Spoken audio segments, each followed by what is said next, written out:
Chip War, pertarungan akhir yang membentuk nasib bangsa. Pepatah mengatakan, teknologi adalah tonggak masa depan kita.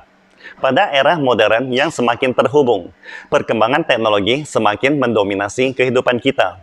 Salah satu aspek penting dalam dunia teknologi adalah industri semikonduktor. Chip War atau Perang Chip Semikonduktor Amerika Serikat telah menjadi sorotan dunia hari ini.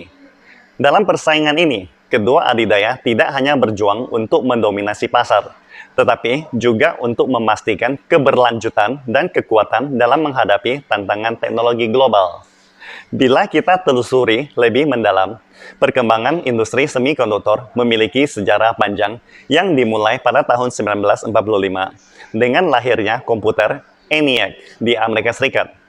Pada saat itu, ENIAC, Electronic Numerical Integrator and Computer, atau komputer digital serbaguna pertama yang dapat diprogram, digunakan oleh Departemen Pertahanan Amerika Serikat untuk menghitung lintasan proyektil artileri.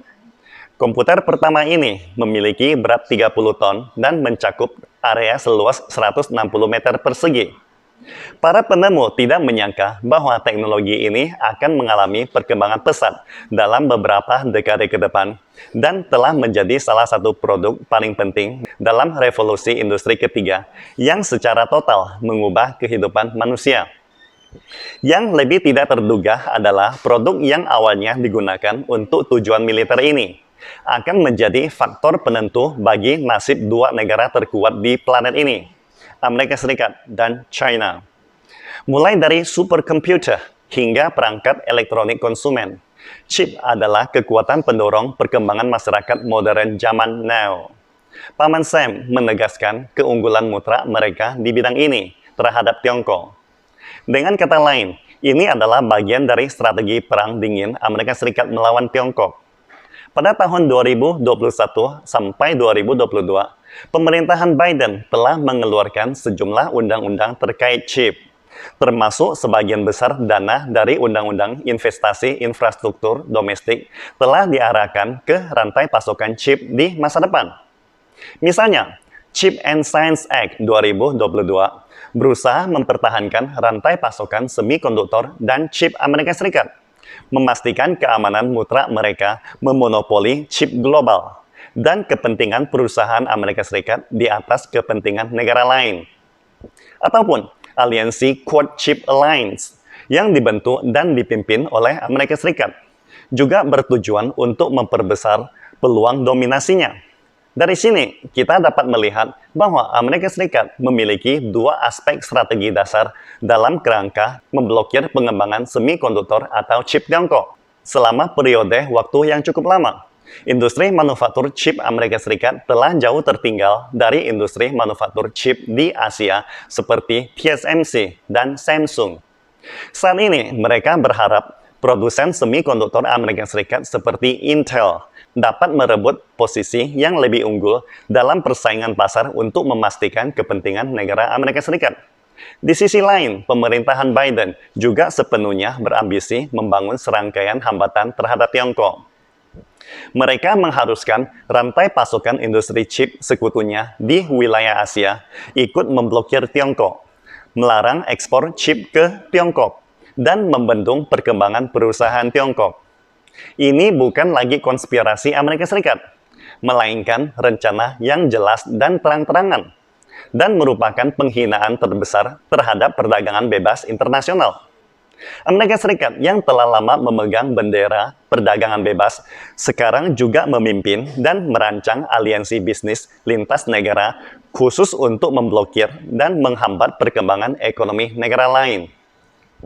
Artinya, yang namanya perdagangan bebas itu telah mati dan menjadi sejarah. Dan aturan perdagangan dunia ini dengan cepat kembali ke pola model ekonomi regional, di mana setiap negara memiliki sistem ekonomi regional yang berbeda sebelum dua perang dunia. Perlu diketahui, ini bukanlah perkembangan yang terjadi secara tiba-tiba. Karena pada tahun 2020, Departemen Perdagangan Amerika Serikat memasukkan Huawei dan puluhan anak perusahaannya ke dalam daftar hitam Entity List. Pada saat itu, campur tangan Washington untuk menindas perkembangan perusahaan Tiongkok ke luar negeri telah menjadi terang-terangan, tanpa perlu alasan apapun lagi.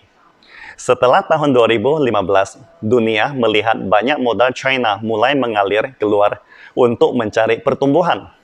Tetapi setelah 7 tahun, dunia juga melihat bahwa gelombang pengembangan bisnis ini kurang berhasil karena campur tangan pemerintah Amerika Serikat. Misalnya, beberapa akuisisi aset berkualitas tinggi oleh perusahaan BUMN China di luar negeri terpaksa dihentikan, sehingga Beijing harus menanggung kerugian tak terhitung besarnya. Ketika China mencoba menggunakan dolar yang dicuan melalui perdagangan internasional di pasar global, mereka baru menyadari bahwa mereka atau dunia sebenarnya tidak memiliki kekuasaan untuk penggunaan dolar ini. Walaupun pada kenyataannya dolar ini adalah hasil upaya kerja keras mereka sendiri.